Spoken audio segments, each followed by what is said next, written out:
उसमें जगह बनती है, प्लेट टकराती रहती, फ्लोट करती रहती है, तो उधर फ्लोट में वो प्लेट जहाँ पे टकराएगी वहाँ पे फोल्ट लाइन क्रिएट हो जाती है, और वो फोल्ट लाइन की वजह से वाइब्रेशन आ जाता है। चलो, सर का कहने का मतलब ऐसा है कि भाई दो अंदर मटेरियल अलग अलग और वो एक दूसरे के साथ टकरा के बीच में दरार जैसा कुछ बना रहे हैं ना। तो ऐसी एक दरार हमारे बिल्कुल पास में है, बिल्कुल पास में है ना, गिर में ही है, और डिस्टेंस यहाँ से 150 किलोमीटर की है। मतलब वो जिस दिन नीचे चला गया या ऊपर चला आया तो हम कभी भी नीचे से ऊपर हो सकते हैं, मतलब उसके लिए ज्यादा समय नहीं है। तो अब हमें ये कैसे पता चलेगा कि भाई whether it is equal distribution और अनइक्वल डिस्ट्रीब्यूशन? तो आप देखेंगे तो सभी जगह पॉपुलेशन बढ़ने की वजह से अनइक्वल डिस्ट्रीब्यूशन हुआ है, और वो कहाँ पे हुआ है? बेसिकली सारे शहरों में, गांव में नहीं हुआ। रानोजा में 150 फीट का रिंग रोड अभी नहीं दिया है, बट राजकोट को 150 फीट के रिंग रोड दिए, ओल्ड वाला यहाँ है और नया वाला वहां पे, बराबर। और हमारे बहुत सारे कपड़े पहनने की वजह से हमें ना अभी सेल चलते रहता है, इस कंपनी का उसका, हम कपड़े खरीदते रहते हैं, और इसका हरजाना वो जयपुर वाले को करते हैं। एशिया की सबसे गंदी नदी वो भादर है, और जयपुर में कोई भी बोरवेल को तो नीचे देखो, सर ही बता रहे हैं। और अभी मोदी साहब ने बड़े अच्छे रास्ते बनाए हैं, तो मतलब हमारा क्या हो गया? ट्रांसफॉर्मेशन हो गया, यहाँ से वहां हम फटाफट जा सकते हैं। तो जितने जयपुर वाले लोग हैं वो सोच रहे हैं कि राजकोट में आके बसा जाए, है ना? तो वो अभी कुछ दिनों के बाद राजकोट में आके बसेंगे जयपुर वाले सारे के सारे, तो अब यहाँ का पानी खराब कर देंगे, ठीक है? फिर हम लोग चोटीला में चले जाएंगे, ठीक है? और हम यहाँ से रानूजा में नहीं जाएंगे, हम यहाँ से कालावाट में नहीं जाएंगे, हम यहाँ से लक्ष्मीपुर में नहीं जाएंगे। हम क्या कर रहे हैं? एक जो चीज डेवलप है उसका डेवलपमेंट होने के बाद रुक नहीं रहे, उसके वजह से पानी अभी लाल आ रहा है। ये रेड पानी को आपको सफेद करने के लिए आज से यहाँ से 20 साल लगेंगे, अगर वहां कोई भी इंडस्ट्री नहीं चलाते हो तब। मतलब हमने किस कदर वहां पे खराब कर दिया। तो जोशीमठ में सेम प्रॉब्लम है। जोशीमठ वेदों के जमाने से, और हमारे जो 4 शक्तिपीठ है, आदि शंकराचार्य जी ने वहां पे अपना एक जोशीमठ, वो ज्योतिर्मय मठ के नाम से प्रख्यात है। तो वो सारे के सारे जो हिंदू पिलग्रिम्स है बद्रीनाथ जाते समय वहां पे एक बार जाके आते, बट ये डेवलपमेंट बढ़ावा उनके लिए अब खतरा बन गया। और आज की आपको न्यूज बता दूं, why Joshimath is in so demand in all the bulletins, क्योंकि एक साथ 600 घर ऐसे होते, कितने? 600। और गवर्नमेंट ने कह दिया है कि आपको छोड़ के ही जाना है, आप वहां रह नहीं सकते, किसी हालत में नहीं रह सकते, क्योंकि इट इज वेरी डेंजरस। क्योंकि वहां से जो क्रैक आई है, जिसे आप सामान्य शब्दों में दरार कहते हैं, उस दरार में से जो पानी आने का रेट चल रहा है वो 1 मिनट में 500 लीटर पानी बहा रहा है। तो वहां पे हम रह सकते? बिल्कुल नहीं। It is like sandwich. Burger है, वो मायोनीज और बटर की लेयर जो है वो अब स्क्वीज हो गई है किसी के दांतों के बीच में आने की वजह से, और वो दांत आप लोग, ठीक है? तो जैसे स्क्वीज हो गई तो सबडक्शन पहले जो ऐसे था अब वो ऐसे हो गया, कर भी सकते हो। सो it is in down position, मतलब वो नीचे की ओर आ रहा है। तो ये जोशीमठ ऐतिहासिक है और 6150 फीट की हाइट पे है, ठीक है? ये बहुत ज्यादा फेमस इसलिए है, तो यहाँ से लोग ट्रेकिंग के लिए, घूमने फिरने के लिए, स्नोफॉल देखने के लिए, वो सब करने के लिए जाते हैं, ठीक है? और अगर हम देखें 2021 में यहाँ पे फ्लड आया था, बहुत तेज फ्लड, और कुछ ही समय वाला, ऐसा नहीं कि, शायद आपको पता होगा 2022 चल रहा है, 19 में हमारे यहाँ पे भी तेज बारिश आई थी। एक ही दिन में कुछ 21 इंच जितनी बारिश हुई थी, पूरा राजकोट आधा पानी में था, हाँ? यहाँ तो पूरा के पूरा ऐसा एक मंजर ढह गया था, और उसके वजह से अभी की बात है 21, यानी अभी 23 चल रहा है, और 23 का जस्ट स्टार्ट, 21 में इतनी भीषण बाढ़ आई थी कि वो वैसे ही लोग वहां से निकल गए थे, क्योंकि आप किसी को रोक नहीं सकते, क्योंकि ये वाला बारिश जो है वो कैचमेंट में आने के बाद वाला नहीं, ये वाला बाढ़ वो है जिसमें डायरेक्ट बर्फ ही इंट्रोल करते हुए आपके यहाँ से निकल के जा रही है and with high density muddy water, ठीक है। तो ऐसा उन्होंने अब पहले फेस किया हुआ और अब क्या फेस कर रहे हो, सिंकिंग ऑफ। अच्छा ये एक जगह नहीं है, मैं जोशीमठ के बारे में बोल रहा हूँ, बट मैं आपको बता दूं कुछ ही समय में दार्जिलिंग का यही होने वाला है, कुछ ही समय में शेम्पांग का यही होने वाला है, कुछ ही समय में शिमला का भी यही होने वाला है। और यहाँ न रहने के लिए जाए ऐसा ब्रिटिश गवर्नमेंट ने 1943 में बता दिया, ठीक है ना, वो अभी की बात नहीं है। 1943 में उन्होंने कह दिया था कि भाई आप इस जगह पे जाओ। हम लोगों ने ये ठिकाना इसलिए बनाया था ताकि वो हमारे ब्रिटिश जैसा एनवायरनमेंट हमें प्रदान करता है, इसलिए। बाकी आप वहां जा सकते नहीं, अगर गए तो आपको प्रॉब्लम होगा, पर हम माने नहीं। वहां पे बहुत सारी रिवर्स, और ये पूरे साल जोशीमठ या उत्तराखंड कहो या चमोली डिस्ट्रिक्ट कहो या नीचे का पूरा दार्जिलिंग का, ये सारा एरिया पूरे साल में उसमें मॉइस्चर होता है, पानी होता है, ऊपर बर्फ ढकी होती है और अंदर ये, तो अंदर वाला पूरा मॉइस्ट ही होता है, मतलब आपकी मारने की देर है कि वो पूरा के पूरा ढह जाए, ठीक है। सो इसमें लैंडस्लाइड, फ्लड, वो सारी आम बातें। देखो इसमें पिछले ही साल जब दुर्घटना हुई थी 31 पीपल वो मारे गए। एक्चुअली ये दोनों का एडिशन करो क्योंकि गवर्नमेंट ये डिक्लेयर नहीं करेगी कि इतने सारे लोग मर गए, तो ये सारे के सारे लोग अभी 2021 में मारे गए थे, ठीक है। और मारने के लिए जिम्मेदार कौन है, तो हम, और हमारे लिए ये बेहद इंपॉर्टेंट मिलिट्री वाला एक स्पॉट है जहाँ पे गढ़वाल रेजिमेंट रहती है, ठीक है, अगर आपने नाम सुना होगा, क्योंकि ये उस साइड में चाइना है ना, तो ये गढ़वाल रेजिमेंट यहाँ से पूरे देश की रक्षा करती है। मतलब वो आपको 26 जनवरी को ही दिखेगी एक बार, बाकी पूरा साल वो दिखेगी नहीं। इसका मतलब ऐसा नहीं कि वो हमारे देश के लिए सेवा नहीं देती, पूरा साल बर्फ वाले को, इससे आगे यहाँ से 100 किलोमीटर आगे वो लोग हमेशा तैनात होते हैं, क्योंकि उस साइड में चाइना का बॉर्डर लगा हुआ है, तो उसके लिए तो ये बेहद इंपॉर्टेंट प्लेस है हमारे एज अ इंडियन। सो अब हम यहाँ देखते हैं सबडक्शंस में, ये बहुत सारे रिसर्च जो लोगों ने किया, मैंने वहाँ से डायरेक्ट लिया हुआ है, ठीक है। तो ये देखिए, अब यहाँ पे आपको सारे नाम पता चल जाएंगे, कौन सी रिवर कहाँ पे है, ठीक है। जोशीमठ यहाँ पे है, ठीक है। हम यहाँ जाते हैं बद्रीनाथ या केदारनाथ, जहाँ घूमने की जगह है वो ये, ठीक है। और ये कैसे बना है अब आपको पता चल गया कि इट इज अ दो चीजें टकराने से बनी हुई जगह, ठीक है। तो इसमें बहुत सारे ये सारे माउंटेन टीले छोटे छोटे, ये सारे छोटे छोटे टीले हैं, और इसमें पानी पूरे साल अवेलेबल है। All rivers are perennial entire the year, and the flow and temperature is quite low. ये सारे रिवर का टेम्परेचर जो बहुत कम है ना। तो ऐसा होने के साथ आप देखेंगे यहाँ पे, ये देखो यमुनोत्री दिखाई दे रही है, ये ऐसे जा रही है बहुत सारे ट्रिब्यूटरीज में, यहाँ पे जोशीमठ। मतलब क्या हो रहा है कि वो जो रिवर चल रही है समुद्री, और वो भी ठंडा पानी, बेहद ठंडा पानी, इसके वजह से ये इस वाले पोर्शन को वो काट रही है, हर साल नीचे से काटते ले जा रही है। तो कुछ टाइम ऐसा आएगा कि ये जोशीमठ वाली जगह होती नहीं, क्योंकि यहाँ पे देखो और पानी की जगह अवेलेबल है, भले ही ये टॉप पे है बट पानी की जगह तो अवेलेबल है, और ये डिस्टेंस बहुत ज्यादा डिस्टेंस नहीं है। मैं आपको एक बात कहता हूं कि जब हम लोग प्रोजेक्ट कर रहे थे तो एक लोअर वर्धा डैम नाम की जगह थी जहां पे हमने ये प्रोजेक्ट शुरू किया था, ठीक है।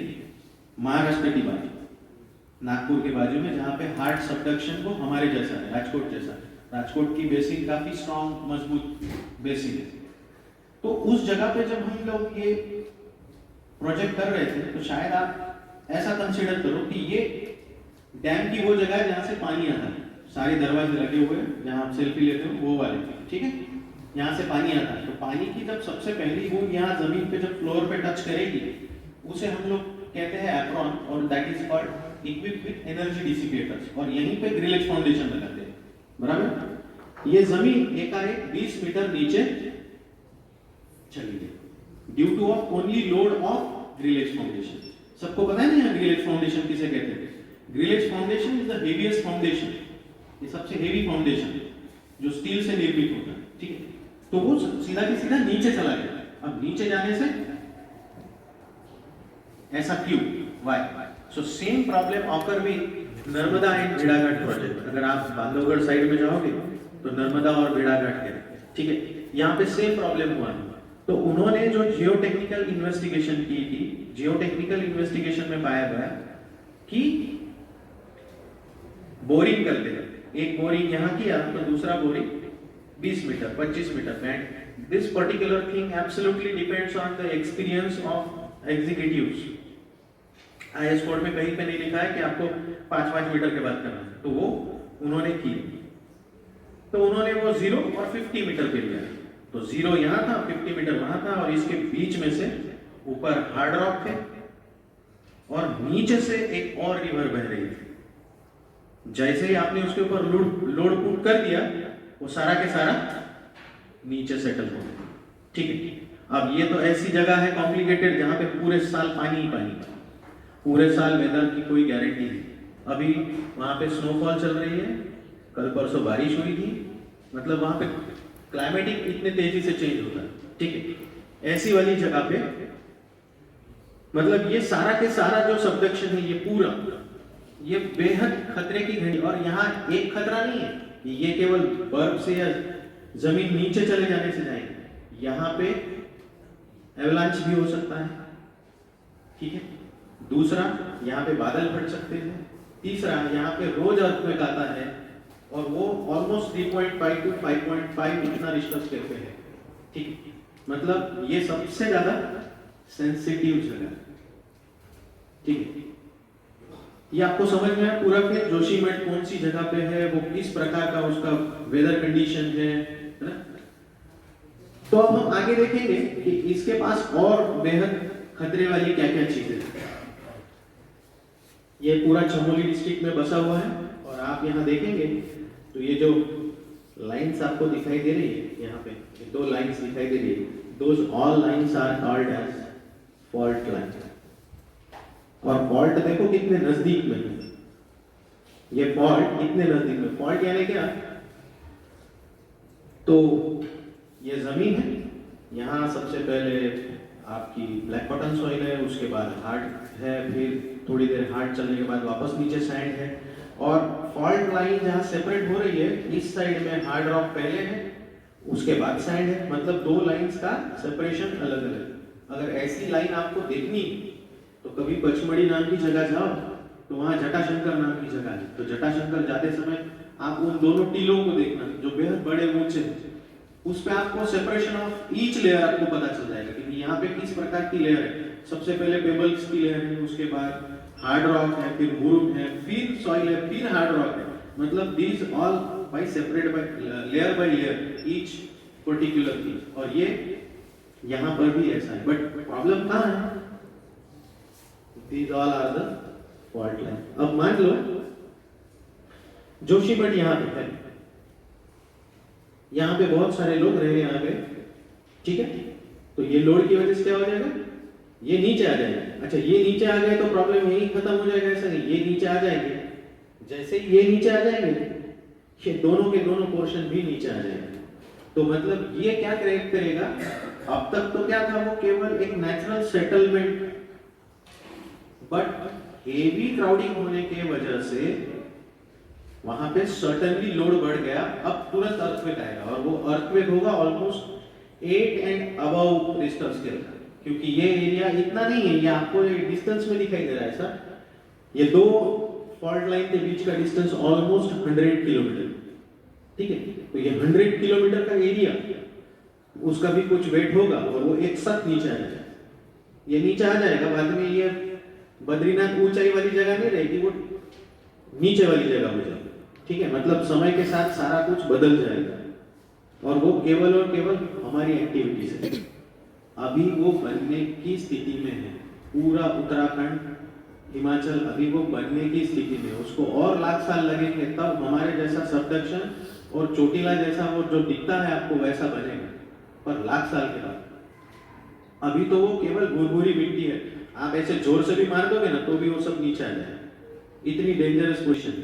सो फॉल्ट लाइन होने की वजह से, और यहाँ बहुत सारी फॉल्ट लाइन है, नॉट एक, और साथ साथ यहाँ पे बहुत सारे हाइड्रो इलेक्ट्रिक पावर प्लांट चल रहे हैं। एक में तो हमारे मित्र ही काम कर रहे हैं, और वो अब देखो यहाँ रीजंस क्या दिए, रीजंस एंड बिहेवियर, वो बिहेवियर हमारा है। सो रीजंस में क्या लिखा है, century of explosive population growth. अगर आप 1991 में देखेंगे तो वहां लोग थे मात्र लाख थे 1991 में, ठीक है। अभी जो साल चल रहा है उसमें इतना शिफ्ट आया है, 2.5 से 3 लाख लोग एवरी ईयर यहाँ से वहां रिलोकेट हो रहे हैं, नहीं तो वहां पे नए कंस्ट्रक्शन के लिए आ रहे हैं सारे लोग, तो वहां बहुत ज्यादा पॉपुलेशन और क्राउड बढ़ गया। Then next is impact of unregulated construction.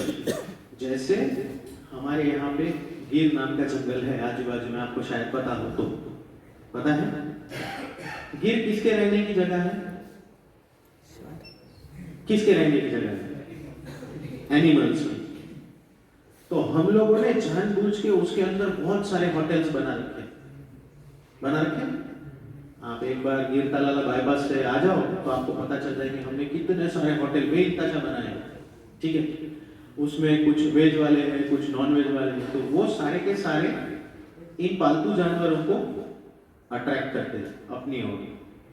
और फिर इंसान कहता है कि ये शेर या ये बाघ या आदमखोर हो, वो आदमखोर नहीं हुआ है, आप पहले से ही आदमखोर हो, आप पहले से ही आदमखोर हो। ये इंसान के लिए उसके टेरिटरी में जाके देखने की क्या जरूरत है कि वो कैसे दिखता है, देखना है तो बाहर से। वहां कंस्ट्रक्शन की मनाही होनी चाहिए, ये लोगों के साथ साथ गवर्नमेंट को भी समझना चाहिए, ठीक है। हम यदि उस जगह पे बहुत बार जाएंगे तो गवर्नमेंट आपके लिए फैसिलिटीज प्रोवाइड कर देगी। Same thing happened here also. जब लोगों को पता चलने लगा कि भाई उत्तराखंड एक थोड़ी सी गरीब वाली जगह है, तो वहां पे सारी फैसिलिटी चालू कर दी। अब लोग ट्रैकिंग के लिए जाते हैं, वहां हिमालयन ट्रैकिंग के कैंप्स लगते हैं, तो सारी एक्टिविटीज वहां पे शुरू होगी, पैराग्लाइडिंग की, है ना, रिवर राफ्टिंग की। मतलब वहां की जो जैव विविधता थी, वहां की जो इकोलॉजी थी, वो हमने धीरे से समाप्त कर दिया, ठीक है। और अनरेगुलेटेड कंस्ट्रक्शंस किसे कहते हैं, गवर्नमेंट से बिना परमिशन लिए हुए सारे कंस्ट्रक्शन उन्होंने कर दिया, सारे, ठीक है। स्लोप पे ही घर बनाना है, तो जहां जगह मिली वहां पे उन्होंने घर बनाते हैं, ठीक है। So the next is this constructions choke the areas of natural drainage. ऐसी जगह पे उन्होंने घर बनाए। अगर आप मनाली की ओर कभी जाओ तो आपको पता चलेगा लोगों ने रिवर में होटल बनाए, उसके दाम थोड़े ज्यादा होते हैं, बिल्कुल रिवर में, तो रात को रिवर में उसका आवाज आता रहेगा और आप खाना खाते रहोगे, उतना मजा लेने के लिए आपको उन्होंने होटल्स बनाए। बट ऐसा करने की वजह से जो रिवर का नेचुरल टेरिटरी वो आपने क्या कर दिया, इंक्रोच कर दिया, उसका प्रेशर क्या कर दिया हमने, बढ़ा दिया। तो मतलब जितने रिवर पे ब्रिजेस होंगे उतना वाटर का फ्लो क्या होगा, चोक होगा, ठीक है। अभी आप जिस प्रकार से बैठे हो, सब लोग बैठे हो इस प्रकार से, ये एक्चुअली बैठने की पद्धति नहीं है। इस पद्धति के वजह से ही, इस बैठने की पद्धति के वजह से ही आधे से ज्यादा हार्ट अटैक होने का एक रीजन है। शायद आपको पता हो, तो एंजियोप्लास्टी जब करते हैं तो एंजियोप्लास्टी में जो मेन वो स्टेंट की पाइप जहां से डालते हैं, वो जगह ये वाली जगह है, यहां से स्टेंट की पाइप डालते हैं। उनको करना होगा तो वो डायरेक्ट यहां नहीं जा सकते, बट वो यहां से जाते हैं क्योंकि वहां सबसे ज्यादा पंपिंग करने वाली खून की नसें हैं। और हम जब ऐसे बैठते हैं तो ये एग्जांपल सिविल इंजीनियरिंग का कौन सा है वो भी बता देता हूं। हाइड्रोलिक पंप बिना पानी के चालू किया होगा तो उससे क्या होगी, मशीन जल जाएगी। चलेगी क्या वो ज्यादा? नहीं चलेगी। सेम जिस स्थिति में हम बैठे, पहले की स्थिति कैसी थी जब गुरुकुल में पढ़ते थे, ऐसे बैठते थे। तो ऐसे बैठने की वजह से वो पॉइंट कभी चौक होते ही नहीं। सेम हमने सभी जगह नेचुरल फ्लोस को स्टॉप कर दिया। जब नेचुरल वेन्स ही स्टॉप हो गई, अब हमारा कुछ नहीं हो सकता, ठीक है। वो it creates pressure on both the side. Then most houses have soak pit. वहां पे हमारे जैसा ड्रेनेज लाइन का सिस्टम नहीं है, क्योंकि बहुत ज्यादा अंडुलेशन होने की वजह से इट क्रिएट्स सम प्रॉब्लम, बहुत ज्यादा मैन होल और वो सब प्रोवाइड। सो ये सोक पिट बनाने की वजह से वो जमीन पहले से गीली है, अब ये सोक करने की वजह से नीचे की जमीन भी क्या हो रही हो, बहुत ज्यादा भूरभूरी हो रही, और इसके वजह से उसको चांस मिल गया कि टू सेटल, वो नीचे सेटल होना है। और ये ऐसे बहुत सारे कंस्ट्रक्शंस हैं। Then next, half the Himalayan population at risk of multiple natural disaster. मैंने जैसे पहले ही कहा, फ्लड है, लैंडस्लाइड है और वाइल्ड फायर्स, ये सारे के सारे अभी आने वाले प्रॉब्लम्स वो फेस ही कर रहे हैं, बट इसके साथ अब उनको क्या और फेस करना होगा वो हमें पता नहीं। अर्थक्वेक तो प्रमुख है, वहां पे 3.5 to 5 डेली आता है, ठीक है। Then same thing happen in near future with Darjeeling, Shimla, Manali, Kalimpong and Kurseong. ये सभी जगह पे ऐसे प्रॉब्लम होने वाले हैं। इवन मनाली में अभी प्रॉब्लम है, बट गवर्नमेंट ने क्या किया, नीचे से दरार दिखी तो उसके अंदर सीमेंट कंक्रीट पोर करके छोड़ दिया, पर उन्होंने वहां नहीं देखा कि अंदर क्या प्रॉब्लम हो सकता है, ठीक है। मतलब हम क्या करते हैं रोजमर्रा, जैसे रोज पढ़ाते हैं आपको, तो कल पढ़ेंगे, फिर परसों पढ़ेंगे, फिर एग्जाम के दिन ओहो इतना सारा सिलेबस, हेमंत सर को तो कुछ समझता ही नहीं, इतना सारा सिलेबस दे दिया, ठीक है। ऐसी कंडीशन गवर्नमेंट की, आज वो दरार आई है तो उसका रीजन नहीं ढूंढ रहे, उसको पैक कर रहे ऊपर से कंक्रीट डाल के। वो दरार बाहर से नहीं आई है, अंदर से आई है, ठीक है। So we go to the bearing and find out what are the various causes, what are their various solutions. सो सॉल्यूशंस क्या है उनके, तो और दूसरा कि Rishiganga hydro power project Uttarakhand में, वर्षों पहले वाजपेयी साहब जब थे तो वाजपेयी साहब ने बड़ा अच्छा कहा था कि हम सारी रिवर को इंटरलिंक कर देते हैं, पर आज तक वालों ने सुन लिया सबसे तेज, और प्रोजेक्ट वो वैसे के वैसा ही रहेगा। एक्चुअली डैम होने ही नहीं चाहिए, सबसे मेन सॉल्यूशन। अगर डैम होना चाहिए ऐसा सॉल्यूशन अर्थ को लगता तो उन्होंने खुद में डैम बना के जितने छोड़ दिए, जैसे लेक्स है वो नेचुरल डैम्स है वो बराबर, पर जो हमने नर्मदा सरोवर बनाया है ना, चाइना में जो 3 गॉर्जेस नाम का डैम बनाया, वर्ल्ड का सबसे बड़ा डैम है। चाइना के पास वर्ल्ड की सबसे बड़ी शिपिंग इंडस्ट्री है, चाइना के पास वर्ल्ड का सबसे बड़ी फिशरी इंडस्ट्री है। तो चाइना ने जो डैम बनाया, वो डैम बनाने के वजह से आपका जो 24 आवर है वो 24 आवर का समय बढ़ गया है, अभी नॉट 24 आवर्स। अर्थ के रोटेशन में वो डैम बनाने की वजह से फर्क आया है। तो हमने देखो कितने सारे बनाए, नर्मदा बनाया है, आजी बनाया है, नहरी बनाया है, रणक सागर बनाया है, रंजीत सागर बनाया, कितने सारे डैम बनाए। तो वो अर्थ का जो रोटेशन है वो धीमा होता जाएगा, और अर्थ का रोटेशन धीमा हो जाएगा तो आप जो देख रहे हैं सारी प्रकृति में अभी बारिश, कभी भी ठंड पड़ जाती है, कहीं पे बादल आ जाते हैं बहुत सारे, मतलब सब अनसर्टेनिटी हो गया, यह केवल और केवल हमारे वजह से। ये पानी स्टोर करने की वजह से, ऋषिगंगा हाइड्रो पावर में पानी स्टोर करने की वजह से शिमला खतरे में आ गया, ठीक है। सो ये सिंकिंग जो है, दोनों कमिटी ने रिपोर्ट दी थी। 1943 में ब्रिटिशर्स लोगों ने दी थी और 1976 में इंडियन गवर्नमेंट ने भी दी थी कि वहां जाना बेहद खतरा वाला है, फिर भी हम मानते नहीं, ठीक है। सो सॉल्यूशन क्या है इसको बचने के लिए, तो बहुत साल पहले हमारे मनी वाले नोट पे एक व्यक्ति का फोटो है, कौन है भाई, कौन है, जोर से बोलो। महात्मा गांधी। तो महात्मा गांधी जी ने हमें कहा था कि भाई हमें जो है वो गांव की तरफ जाना है, शहरों की तरफ नहीं जाना। शहरों की तरफ जाओगे तो राजकोट जैसी आबादी हो जाएगी और कुछ सालों के बाद राजकोट पूरा खराब हो जाएगा। मतलब राजकोट में आज जितने लोग हैं, और रानूजा से भी आ रहे हैं, कालावाड़ से भी आ रहे हैं, जयपुर वाले पानी खराब हो गए वो भी आ रहे हैं, है ना, हमारे जैसे बाहर स्टेट वाले भी आ रहे हैं, तो मतलब सभी लोग आ रहे हैं। इतने सारे लोगों का कचरा कहाँ फेंकना।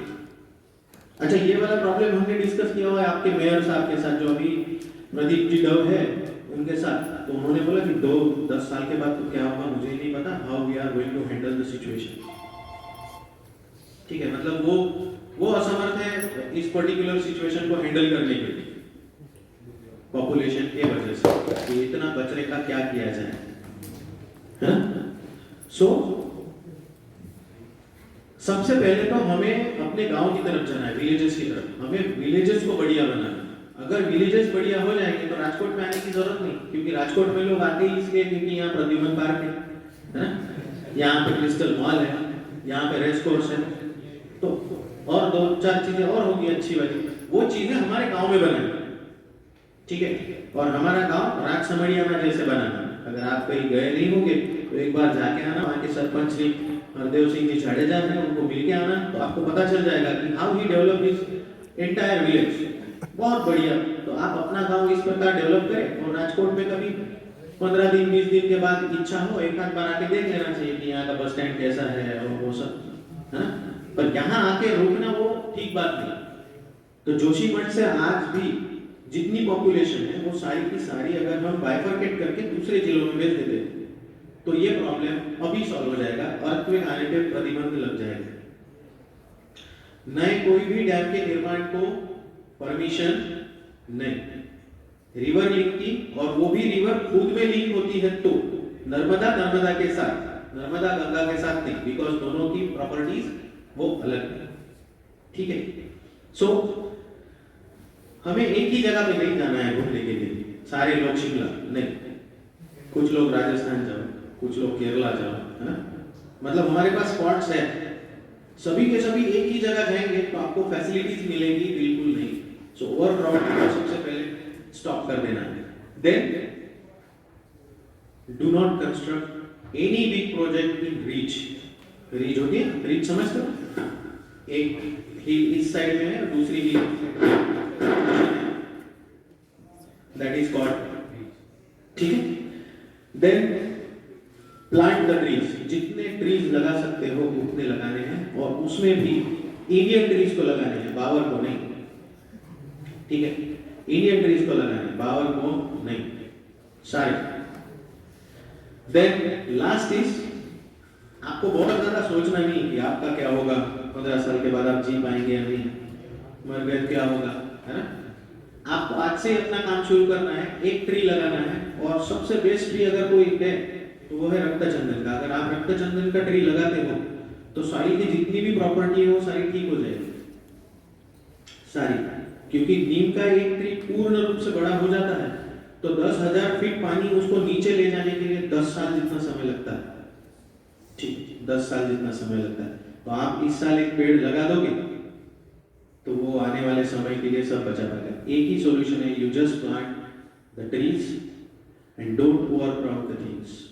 मतलब हमें अभी, हम गुजरात में रहते तो हमें अभी गिर तलाला में जाके रहना नहीं, आप धारी में रहो, अमरेली के उस बाजू में रहो, है ना, तुलसी साहब में चले जाओ कुछ लोग, तो हमारा प्रॉब्लम यहाँ भी फॉल्ट लाइन का सॉल्व हो सकता है, नहीं तो हमें अर्थक्वेक यहाँ पे वापस से फेस करना होगा, ठीक है।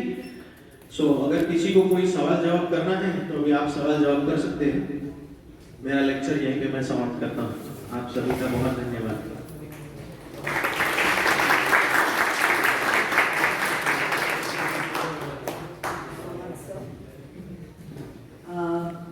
कोई 2-3 स्टूडेंट्स अगर अपना एक फीडबैक दें कि क्या ये सेशन आप लोगों को कैसा लगा, and do you think it is important कि हम लोग ये सब समझें? एनीबडी?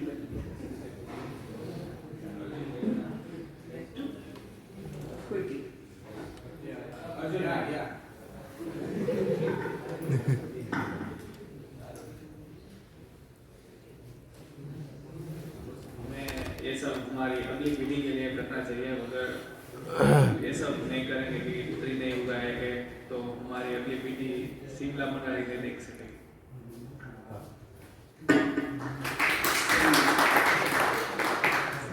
एक्चुअली मैंने ये सेशन इसलिए रखा है क्योंकि पॉलिटिकल अपना एक एजेंडा होता है, इकोनॉमी अपनी जगह है, लेकिन हम सब एज अ सिटीजन हमको भी पता हो कि एक्चुअली हो क्या रहा है ना, क्योंकि कुछ भी अचानक नहीं होता है, उसके अलार्म्स काफ़ी समय से होते हैं। और अभी भी अगर हम नहीं जाएंगे, पढ़े लिखे होकर भी अगर अनपढ़ की तरह हम लोग रहेंगे और उसके लिए कोई भी एक्शन नहीं लेंगे, या हम सारा दोष गवर्नमेंट पे ही डालेंगे, ये भी नहीं चलेगा। एक एज अ रिस्पॉन्सिबल सिटीजन हमको जो समझना है, करना है, उस अर्थ में ये सेशन को आज रखा गया। Nirav sir, if you would like to share a few words. Nirav sir भी आज हमारे साथ।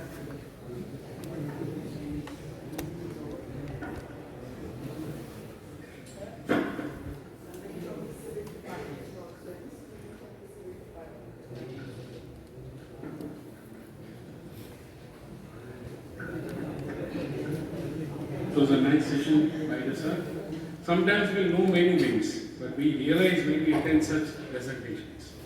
ठीक, हम सबको पता होता है कि ये करना चाहिए, वो करना चाहिए, ऐसा होना चाहिए, ऐसा नहीं होना चाहिए। वो पता होता है मगर रियलाइज नहीं होता है जब तक वो फैक्ट हमारे सामने प्रेजेंट नहीं होता है। So sir has very well said all the things to us. So let us try to implement it, inculcate such things so that we can avoid any such kind of disasters in future. Thank you. Environment science as a compulsory subject सबके लिए आता है। आप लोगों को भी लगता होगा कि मैं BBA BCom का स्टूडेंट हूँ, मुझे ये क्यों पढ़ना है? रहना तो इसी धरती पे है ना? अगर हम अपने धरती को नहीं समझेंगे तो so it is not something to do with कि भाई ये साइंस के बच्चे पढ़े, है ना? हमको भी पता होना चाहिए सस्टेनेबल डेवलपमेंट गोल्स, उसमें भी क्लाइमेट एक्शन, ये सब मतलब क्लाइमेट चेंज की बातें बहुत होती हैं, लेकिन हमको ऐसा लगता है कि मुझे क्या इससे लेना देना, है ना? So let us not wait कि कुछ हो और उसके बाद हम इसको समझें, but before that only let us become aware of it. Anybody from the civil department, any student would you like to? One girl, कैसा आपको क्या समझ में आया ये बताइए। आई थिंक कि हमें बहुत सारी चीज़ें पता तो है पर हम उस पर काम नहीं करते हैं, इसलिए हम पहले उस पर वर्क करना चाहिए। कि हमने देखा कि बहुत सारी प्रॉब्लम्स है, उसके सॉल्यूशन हम सिर्फ बोल रहे हैं, कर नहीं रहे हैं, इसलिए हमें पहले उसमें थोड़ा ग्रो होना चाहिए। थैंक यू सब।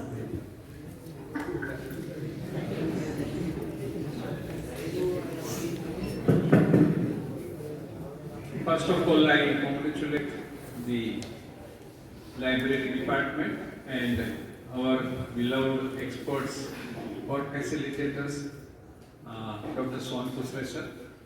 Now, you see the thing, till date, we are not focusing on climate change. And this is the gradual process we reach to this disaster end. And what made us shape? It is not the responsibility only one government. It is responsibility of all of us. What way we have to live, what way we have to behave, what way we have to utilize each and everything. And we are all responsible for this situation. So you are all youngsters. अभी university में आज जो session हुआ उसमें आपने जान भी लिया और you just pass this message to the society. आप जितना रिस्पॉन्सिबल बनोगे उतना पृथ्वी पर रहने का environment we can make it more better, right? All the best, thank you very much.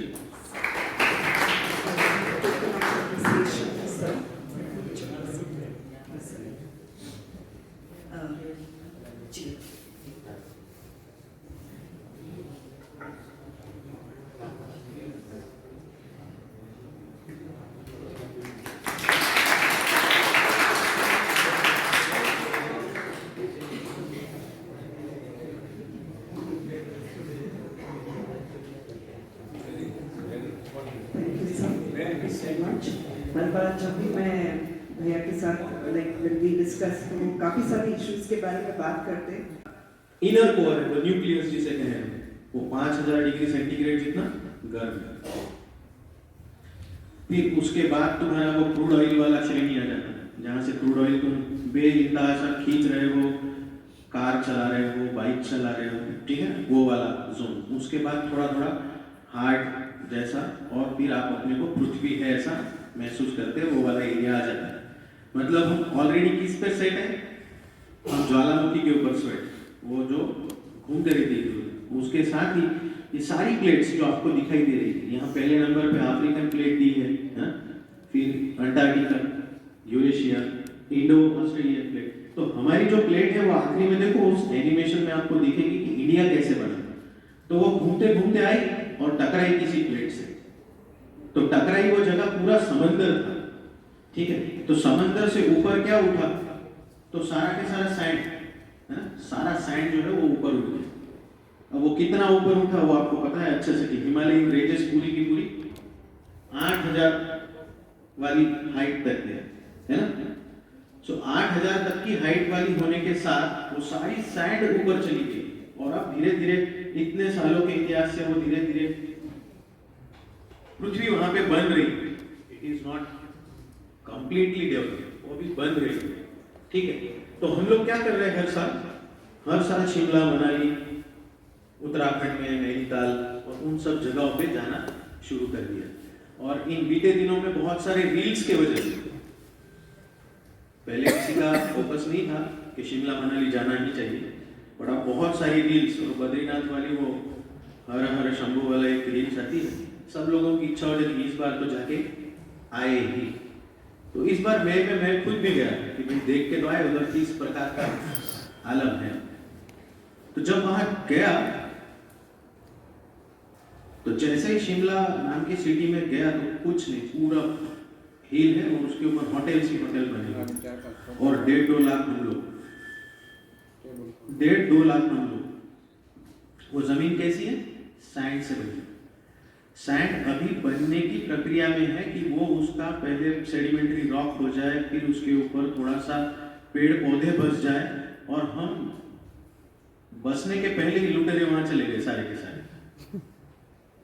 पूरे गाड़ी के वाइब्रेशंस, हमारे vibrations, hydro electric power projects, ये सारे डेवलप कर रहे हैं। उसके वजह से क्या हो रहा है आप देखोगे तो वैसे भी शिमला और मनाली उत्तराखंड की वो रेगुलर साइड में आप कुछ करो नहीं करो तो भी भूस्खलन हो जाता है, मतलब ऊपर की मिट्टी अपने आप ढह जाती है।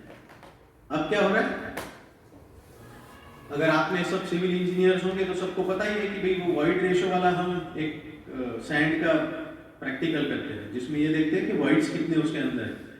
ये पूरी की पूरी जिस प्रेशर से प्लेट टकराई होगी और वो सैंड, तो अंदर बहुत सारे पॉकेट्स क्रिएट हो गए। वो पॉकेट्स कैसे हैं, ये कोई किलोमीटर में है, इट इज नॉट लाइक एक वन बबल। ये इतना बबल भी होगा तो वो 25-30 किलोमीटर का है, ठीक है। अब ये 25-30 किलोमीटर का एक एयर पॉकेट है, उसके ऊपर हिल बनी हुई है और आप उसके ऊपर रहने चले जाए। आपने सारी जियो टेक्निकल टेस्ट कर ली, जियोलॉजिकल टेस्ट कर ली, बट प्रॉब्लम कहाँ पे है, आपने केवल एक सैंपलिंग डेटा तक ही किया 25 मीटर या फिर 30 मीटर तक, बट ये जमीन जो है वो ऑलमोस्ट 100 मीटर 200 मीटर जितनी डीप है, ठीक। तो मतलब हमने जब ये देखा, ये इंडियन प्लेट देखो बराबर इसी जगह पे टकराई है प्लेट, इसी जगह पे जोशीमठ, ये जहां पे टकराई है बराबर इसी जगह पे जोशीमठ, तो ये यहाँ पे हिल जैसा स्ट्रक्चर बन गया। अब वो क्या हो रहा है, नीचे पॉकेट्स है, बहुत सारे पॉकेट्स है। पहले वहां पे वही लोग रहते थे जो वहां के प्रॉपर थे,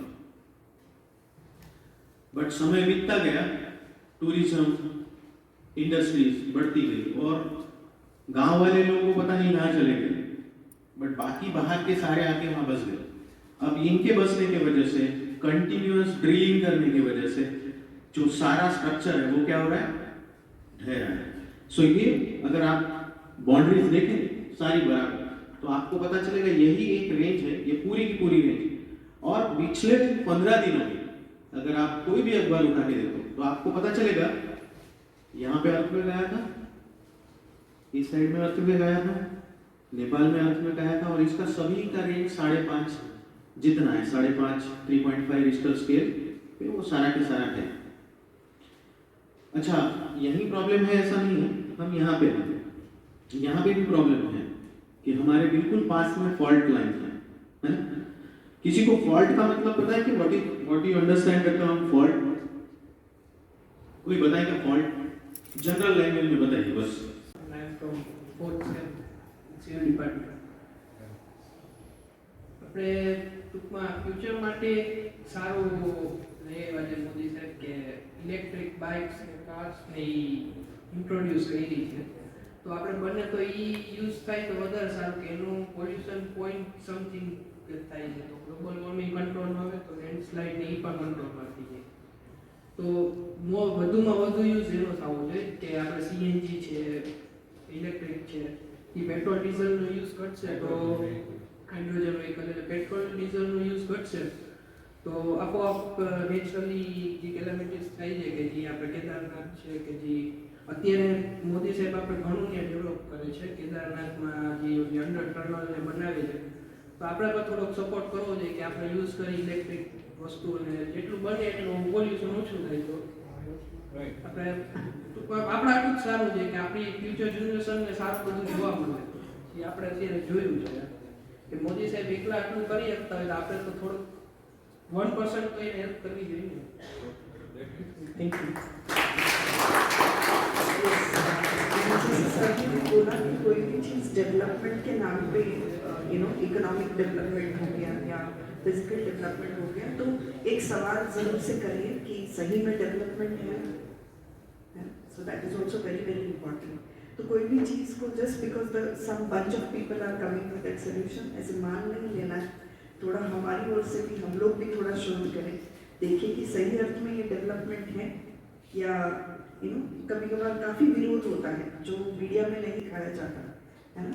काफ़ी जो गांव के लोग हैं विरोध करते हैं काफ़ी लोग क्योंकि उनको पता है कि इस डेवलपमेंट के पीछे क्या नुकसान है बट वो कभी भी मीडिया कवरेज नहीं होती है ना. इवन नर्मदा बन रहा था तब भी काफ़ी विरोध हुआ था लेकिन उसको गिनने में नहीं आया है ना. तो काफ़ी सारी चीज़ों का दोनों पक्ष देखना बहुत इम्पोर्टेंट है. एज एन एजुकेटेड पर्सन मुझे लगता है ये दोनों पक्ष देखने का एक हमारा भी एक वो हाँ नज़रिया हो. हम लोगों ने ज्योग्राफी हिस्ट्री पढ़ा है, ज्योग्राफी को पढ़ा है लेकिन ज्योग्राफी को समझा नहीं है ना. तो जैसे सर ने भी बोला आप अगर किसी गांव से आते हो तो वहाँ के लिए क्या सही अर्थ में डेवलपमेंट है उसको भी सोचिए है ना.